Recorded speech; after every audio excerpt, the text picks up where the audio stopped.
आर्यों की जन्मभूमि कहाँ पर थी, इस विषय में इतिहास के विद्वानों में बड़ा मतभेद है।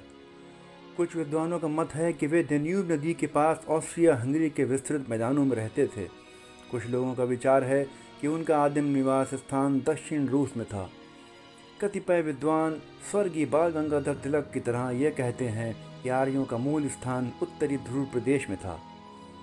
बहुत से विद्वानों की राय पहले ये थी कि वे मध्य एशिया के मैदानों में रहते थे, वहाँ से अन्य देशों में गए। कुछ ऐसे लोग भी हैं जिनका मत है कि आर्य लोग भारत के आदिम निवासी थे और यहीं से वे संसार के अन्य भागों में फैले थे। कुछ भी हो, अधिकांश विद्वानों का मत है कि आर्य लोग मध्य एशिया के मैदानों में रहते थे। अपने पशुओं के लिए अच्छे चारागाहों की तलाश में वे लोग वहाँ से बाहर निकले। उनका डील डौल ऊंचा, रंग गोरा और नाक लंबी थी। वे घूमने वाली जाति के लोग थे।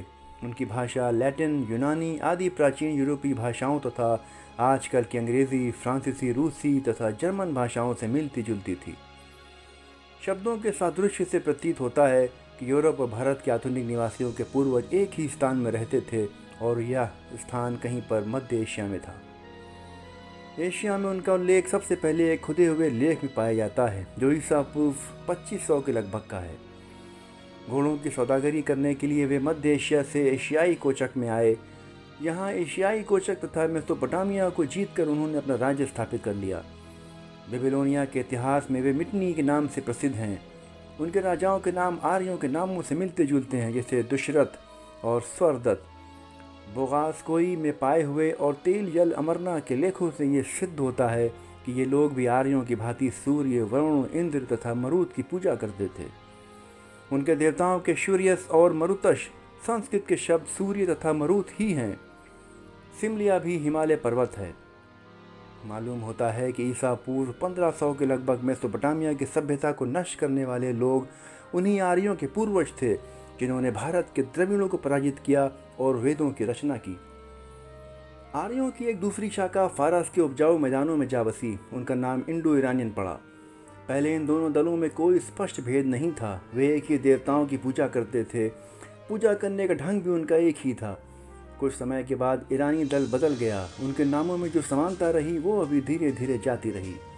ईसा पूर्व 6ठी शताब्दी के पहले ही उन्होंने अपने धर्म को बदल दिया और वे सूर्य और अग्नि की पूजा करने लगे।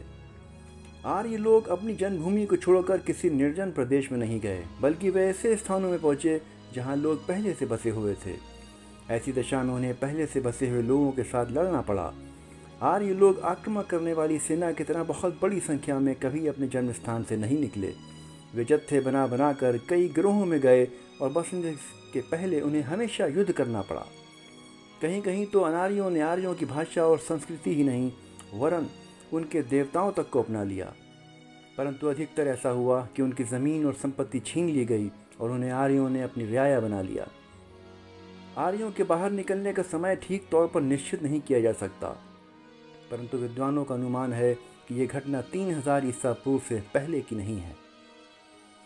पंजाब पर आर्यों की विजय। आर्य लोग अफगानिस्तान और खैबर के दर्रे से होकर हिंदुस्तान आए। ऋग्वेद में हमें इसका प्रमाण मिलता है।